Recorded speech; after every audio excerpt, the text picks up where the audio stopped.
বারুইপুরে আবারও একটা ধর্ষণ কাণ্ড, তার সঙ্গে আবার ঘাটালেরও কাণ্ড চলছে।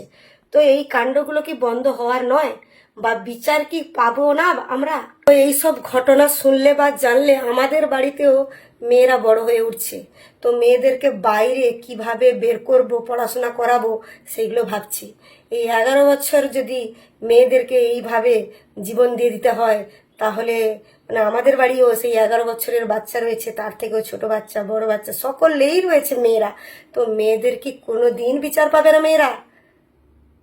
তো আপনি যদি ভিডিওটা দেখেন, একটু দেখে বিচার করবেন। তো যে আপনি এখন মুখ্যমন্ত্রীর গদিতে বসছেন, বললেন যে অভয়া কাণ্ডের বিচার আপনি দেবেন অভয়ার মাকে, কিন্তু ওই কাণ্ডটার বিচার তো এখনো পেল না।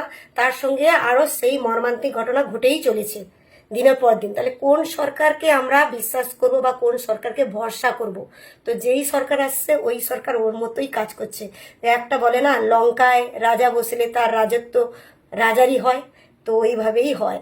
তো আমি কিন্তু ভোটের আগে এটা জানতাম যে আসুক না কেন সরকার, ও যদি লঙ্কায় যদি রাজার পাটটা নেয় না, ওর লঙ্কাকে পুরো জ্বালিয়ে দিবে।